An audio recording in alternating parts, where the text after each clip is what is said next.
So students, today we are discussing about the reproduction in organism, and we have already discussed the asexual reproduction in the previous notes. So today we are discussing about the sexual reproduction. We are discussing only three concepts. First is the sexual reproduction, second one is the different phase in the sexual reproduction, and the third one is the events in the sexual reproduction. तो सबसे पहले हम ये देखेंगे कि what is sexual reproduction. Sexual reproduction जो है, it is the phenomenon of formation of young ones और the offsprings through the formation of the haploid gametes. Sexual reproduction एक ऐसी प्रक्रिया है जिसमें फॉर्मेशन होती है यंग वंस की या फिर ऑफस्प्रिंग्स की, और ऑफस्प्रिंग्स की यंग वंस की जो फॉर्मेशन होती है वो किसके थ्रू होती है? Haploid gametes. किसके थ्रू होती है? Haploid gametes. Their fusion and the growth of the resultant diploid zygote. और जब वो आपस में फ्यूज कर जाते हैं तो फ्यूज करने के बाद उनके जो ग्रोथ होती है that is the diploid zygote, and it is the main concept of the sexual reproduction. अगर हम दूसरे शब्दों में कहें तो सेक्सुअल रिप्रोडक्शन एक ऐसी प्रक्रिया है जिसमें इन्वॉल्व होते हैं both male and female parents, involve the fusion of both male and female gametes. और जब फ्यूजन होता है मेल और फीमेल गैमीट्स का तो उनसे जो एक ऑफस्प्रिंग बनता है या यंग वन बनता है, that is not exactly similar to their parents. जबकि हमने एक सेक्सुअल रिप्रोडक्शन में देखा था कि वहां पर सिर्फ जो इन्वॉल्वमेंट होती है वो सिंगल ऑर्गेनिज्म की होती है और they are the carbon copies. जबकि सेक्सुअल रिप्रोडक्शन के केस में क्या है कि ऑपोजिट है. यहां पर जो ऑफस्प्रिंग बनेगा that are not exactly similar to their parents. तो सेक्सुअल रिप्रोडक्शन जो है हम इसको सिंजेनेसिस भी बोलते हैं. Sexual reproduction is also known as syngenesis. So this is the main concept of the sexual reproduction. अब second concept जो हमारा आता है that is the different phases in the sexual reproduction. सबसे पहले हमारा first phase जो है sexual reproduction का that is the juvenile phase. Juvenile phase जो है वो एक ऐसा पीरियड है जहां पर क्या होता है, ग्रोथ होती है और ग्रोथ होने के बाद क्या होती है, मैच्योरिटी होती है किस चीज की? ऑर्गेनिजम्स की. And after that they can be reproduce sexually. तो जुवेनाइल फेज जो है this is the period of the growth and maturity of an organism before it can reproduce sexually. Juvenile phase को हम वेजिटेटिव फेज भी बोलते हैं, specially in case of the plants. इसमें हमने डायग्रामेटिकली शो किया हुआ है कि this is the organism. Organism क्या होता है कि उसके बाद कुछ टाइम पीरियड के बाद वो क्या करता है, मैच्योरिटी जो होता है उसको वो अटेन करता है, और जैसे ही उसमें मैच्योरिटी आ जाती है उसके बाद उसमें जो थी वो सेक्सुअल रिप्रोडक्शन की प्रक्रिया शुरू हो जाती है. और जैसे ही सेक्सुअल रिप्रोडक्शन होती है तो वो कौन सा फेज कहलाता है? Juvenile phase. So this is the first phase of the sexual reproduction, that is the juvenile phase. So we have already discussed the phases in the sexual reproduction. Juvenile phase we have already discussed, and the second phase of the sexual reproduction is the reproductive phase. Reproductive phase एक ऐसा phase है life cycle का जहां पर individual के पास एक potential होता है, एक उसके पास कैपेबिलिटी होती है that they have to be reproduce. So early period जो है रिप्रोडक्टिव फेज का, the early period of the reproductive phase is called as the puberty. जो अर्ली पीरियड है हमारा रिप्रोडक्टिव फेज का वो क्या कहलाता है? प्यूबर्टी कहलाता है. तो हियर यहाँ पर ऐसे स्टूडेंट्स की हमारे जो डिफरेंट फेजेस थे लाइफ साइकिल के सेक्सुअल रिप्रोडक्शन के, वो हमने दो फेजेस पढ़े हैं, juvenile phase and the reproductive phase. कुछ प्लांट्स हैं, फ्यू प्लांट्स जो होते हैं स्पेशली रिप्रोडक्टिव फेज के, they exhibit unusual flowering plants once a time. कुछ हमारे प्लांट्स ऐसे होते हैं जो फ्लावरिंग प्लांट्स होते हैं वो लाइफ में वंस अ टाइम भी अचीव करते हैं. फॉर एग्जांपल हमारा बैम्बू प्लांट है, they exhibit flowering only once in a year, once in a year. दूसरा प्लांट है हमारा स्ट्रोब्लैंथियस कुंथियाना.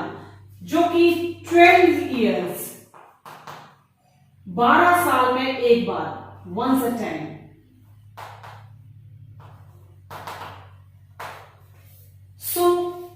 कुछ प्लांट्स ऐसे होते हैं जो अनयूजुअल फ्लावरिंग प्लांट्स या फ्लावरिंग फेज में आता तो है, पर वो लाइफ में एक बार ही अचीव करते हैं। तो यहाँ पर स्टूडेंट्स हमारे दो रिप्रोडक्टिव फेज थे, सेक्सुअल रिप्रोडक्शन के दो फेजेस थे, juvenile phase and reproductive phase, जो कि हमने दोनों पढ़ लिए हैं और दोनों हमारे यहाँ पर कंप्लीट हो गए हैं। और जो हमारा थर्ड कंसेप्ट आता है that is the events in the sexual reproduction. कौन कौन से ऐसे इवेंट्स हैं जब हमारी सेक्सुअल रिप्रोडक्शन होती है, तो उस टाइम कौन कौन से ऐसे इवेंट्स हैं जिनका की यूज किया जाता है। तो फर्स्ट हमारा इवेंट जो आता है सेक्सुअल रिप्रोडक्शन में, that is the pre fertilization event, and the second event in the sexual reproduction is the fertilization, and the third one is the post fertilization event। Pre fertilization event एक ऐसा event है जो कि fertilisation से पहले का दौर, उससे पहले क्या होता है।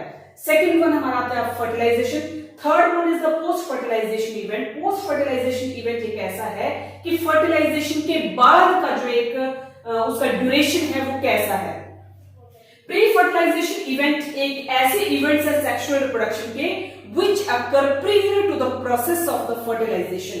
मतलब कि प्री फर्टिलाइजेशन इवेंट एक ऐसे इवेंट्स है हमारे सेक्सुअल रिप्रोडक्शन के जो कि कब अकर करते हैं, during the process of the fertilization. अगर हम प्री फर्टिलाइजेशन इवेंट्स को देखें तो हमारे पास दो इवेंट्स जो हैं वो इन्वॉल्व होते हैं प्री फर्टिलाइजेशन इवेंट्स में।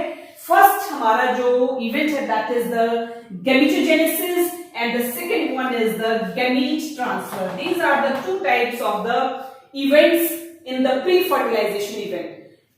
In the process of the gametogenesis, ये ऐसी प्रक्रिया है, it is the process of the formation of the differentiation of the haploid sex cells। ये ऐसी प्रक्रिया है जिसमें कि फॉर्मेशन होती है और फिर डिफरेंशिएशन होती है किस चीज की, हैप्लॉइड सेक्स सेल्स की और the gametes। That process is known as the gametogenesis, and the second event that is the gamete transfer। यहाँ पर हमारा gamete बन गया है, gamete बनने के बाद उस gamete का ट्रांसफर कैसे होगा। तो gamete transfer जो है it is bringing of the compatible the gametes near each other। ये एक ऐसी प्रक्रिया gamete transfer की जिसमें कि gametes बनने के बाद उनको क्या किया जाता है, नजदीक लाया जाता है और एक दूसरे के फिर वो क्या होते हैं, वो नजदीक आ जाते हैं। That means they have to bringing compatible gametes near each other. और एक्वेटिक ऑर्गेनिजम्स जो होते हैं वो एक ऐसे ऑर्गेनिजम्स हैं जो कि क्या करते हैं, shed their gametes near the water और in the water. Aquatic organisms जो होते हैं वो अपने गैमीट्स को कहां पर छोड़ देते हैं, वो अपने गैमीट्स को पानी में छोड़ देते हैं। So students, I've already discussed that in the pre-fertilization events there are two types of the pre-fertilization events, that is the gametogenesis and gamete transfer।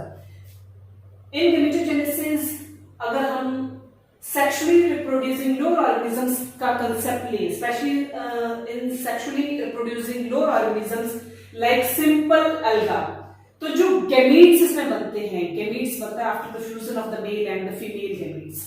तो जो हमारा गैमीट बनेगा they are structurally and functionally similar. जो gametes बनेंगे वो क्या होंगे, structurally और फंक्शनली क्या होंगे, वो सिमिलर होंगे, वो एक दूसरे के साथ बिल्कुल मिलते जुलते होंगे, वो स्ट्रक्चरली भी सेम होंगे और फंक्शनली भी सेम होंगे। और जो गैमीट्स हमारे स्ट्रक्चरली और फंक्शनली सिमिलर होते हैं उस तरह के गैमीट्स को हम कहते हैं आइसोगैमीट्स। क्या कहते हैं, आइसोगैमीट्स और homogametes. That means they are structurally and functionally similar. For example, जो गैमीट्स हमारे स्ट्रक्चर फंक्शनली सिमिलर होते हैं उसमें हम एग्जांपल हमारे यूलोथायरेक्स एंड क्लैडोफोरा, इसमें जेनेटिकली ले रहे हैं कि ये हमारे जो गैमीट्स बने हैं they are structurally and functionally similar and this is the example of the Ulothrix और the Cladophora in the isogametes और the homogametes. Those gametes which are morphologically similar, ऐसे gametes जो morphologically similar तो हैं but different in size, मतलब morphologically वो similar हैं पर उनका जो size है that is different। ऐसे gametes को हम क्या कहते हैं, heterogametes। क्या कहेंगे उनको हम, heterogametes। For example, इसमें Chlamydomonas bruna। तो ये जो हमारे gametes बने हैं they are morphologically similar but different in size। दूसरी तरफ हमारे गैमीट ट्रांसफर हैं, जैसे ही हमारे गैमीटोजेनेसिस का प्रोसेस होता है, गैमीट्स बनते हैं after the fusion of the male and the female gametes, तो जैसे हमारा गैमीट बन जाता है, after that process there is the process of the gamete transfer. उस गैमीट को ट्रांसफर कैसे करना है, तो हम अगर देखें in case of the isogametes, ठीक है, as found in some alga, अगर आइसोगैमीट्स का हम कंसेप्ट लेते हैं जो कि स्ट्रक्चरली और फंक्शनली क्या है, सिमिलर है स्पेशली, तो उनको हम देखते हैं कि फाउंड इन सम एल्गा या fungi, both the types of the gametes are motile. दोनों तरह के गैमीट्स चाहे वो मॉर्फोलॉजिकली सिमिलर है या फिर स्ट्रक्चरली सिमिलर होंगे, एग्जांपल हमने लिया एल्गा एंड फंजाई का, तो both the types of the gametes are motile, वो मोटाइल हैं, that means they are always in the movement and attract each other, और वो हमेशा एक दूसरे को अपनी ओर क्या करते हैं, खींचते हैं। That is in the case of the isogametes. In case of the isogametes that are found in some alga and fungi, both the types of the gametes, either male gametes or the female gametes, they are motile and attract each other. इस तरह के gametes को हम क्या कहेंगे, heterogametes and the motile male gametes, मतलब जो motile हैं that are the male gametes. In flowering plants, अगर हम flowering plants में देखें तो जो pollen grains होते हैं, they carry the female gametes, specially pollen grains को जो carry out करते हैं, that means वो कैरी आउट करते हैं female gametes, and they are found in very large number, और उस टाइम जो है वो काफी लार्ज नंबर में पाए जाते हैं।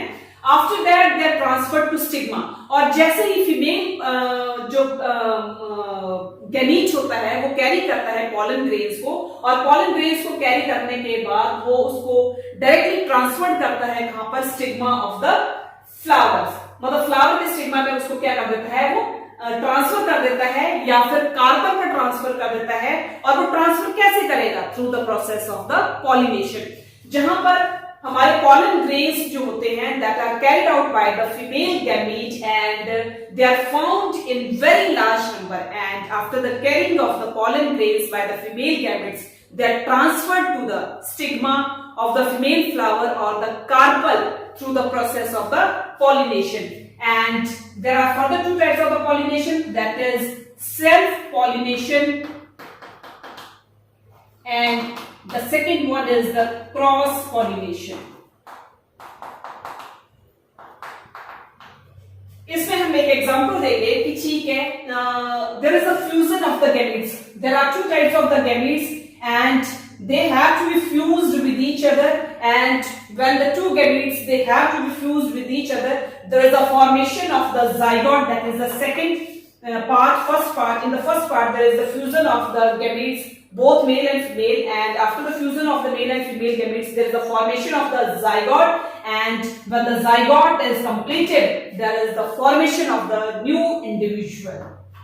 So the next events in the sexual reproduction is fertilization, and pre-fertilization event is already discussed, and after the completion of the pre-fertilization event we have to be shifted on the fertilization. Fertilization एक ऐसी प्रक्रिया है जिसमें कि both male and female gametes जो होते हैं वो फ्यूज कर जाते हैं, fusion of the two compatible gametes to form the diploid zygote. जब मेल एंड फीमेल गैमीट्स जो होते हैं वो आपस में फ्यूज कर जाते हैं, तो फ्यूज करने के बाद जो होते हैं वो एक डिप्लॉयड जाइगोट की फॉर्मेशन करते हैं, and that process is known as the fertilization. And the process of the fusion of the gametes, ऐसी प्रोसेस जिसमें फ्यूजन होता है गैमीट्स का, that process is also known as syngamy. There are two types of the fertilization, external fertilization and internal fertilization. In the external fertilization, syngamy, jahan par syngamy is that process where the fusion of the gametes, syngamy occurs outside the medium, whereas in the internal fertilization, syngamy occurs inside the medium. And second point is that both the gametes are discharged. इसमें दोनों तरह के gametes होंगे वो discharge होंगे, either male gametes और the female gamete. Whereas in internal fertilization only male gametes are discharged. Only male gametes are discharge. Third point. In case of the external fertilization, number of young ones is very high. Number of young ones is very high. Whereas in case of the internal fertilization, number of young ones is very low. अगर हम diagrammatically देखें तो fertilisation के process में this is the male gamete, this is the female gamete, where the number is n. When both male and female gametes they are fused, after the process of fusion there is the process of syngamy. I have already discussed that the process of the fusion of the gametes is known as the syngamy. After syngamy, there is the formation of zygote, and the number is 2n. After the process of the fertilization, there is the concept of the parthenogenesis. So, what do you mean by parthenogenesis? Parthenogenesis, it is the uniparental sexual reproduction. ये एक uniparental sexual reproduction है जहां पर एक नया individual जो होता है वो डेवलप होता है फ्रॉम सिंगल अनफ्यूज्ड गैमेट से, एंड कॉमनली वो कहां से डेवलप होता है, either female animal of the female और the egg in the animal. तो पार्थेनोजेनेसिस जो है एक तरह से एक पेरेंटल सेक्सुअल रिप्रोडक्शन है जहां पर नया इंडिविजुअल जो होता है वो डेवलप होता है. कहां से डेवलप होता है? From a single unfused gametes, जिसको कॉमनली हम क्या बोलते हैं, either egg in the animal और the female, and that is the process of the parthenogenesis. So the last events in the sexual reproduction is the post-fertilization event, and this is the last event in the sexual reproduction. And before post-fertilization event, we have already discussed the two events, that is the fertilization and the pre-fertilization event. And the last one is the post-fertilization events. They are the events that occur after syngamy. ये वो events हैं जो occur करते हैं after the syngamy, and I have already discussed what do you mean by syngamy. So they are the events that occur after the syngamy or the fusion or the formation of the zygote. That is known as the post-fertilization event. Here the first concept in the post-fertilization event, that is the zygote. It is universally the first cell of the new generation. ये एक पहला cell है हमारा की चीज का, एक नई जनरेशन का, and the number of the zygote is always diploid, that is 2n. And after the zygote the next process is embryogenesis, and in the process of embryogenesis it is the process of the formation of the embryo. जहां पर किस चीज की formation होती है, एम्ब्रॉय की formation होती है. जैसे ही हमारा जाइगोट कंप्लीट हो जाता है, जाइगोट बन जाता है, जो कि हमने कहा कि it is the first cell in the new generation, and zygote is always diploid, and after the completion of the zygote there is a formation of the embryo from the zygote. There are the three stages in the process of the embryogenesis. First process हमारी क्या है, cell division, and जैसे हमारा cell division हो जाता है, after that there is the formation of the cell enlargement as well as cell growth, and the third concept is the cell differentiation. And the next topic is the development of the embryo from the zygote. कैसे embryo की development होती है zygote से, specially हम ये discuss करेंगे in case of the animals. So हमारे पास एनिमल्स के केस में दो तरह के एनिमल्स है, oviparous and viviparous. In oviparous there is the formation of the zygote outside the body. यहां पर जो फॉर्मेशन होती है, there is formation of zygote outside the body in case of the oviparous. For example जो outside the body formation होती है that is egg, और इसमें जो हमारे कॉमन एग्जाम्पल है that is the reptiles and birds. Whereas in case of the viviparous, there is formation of zygote inside the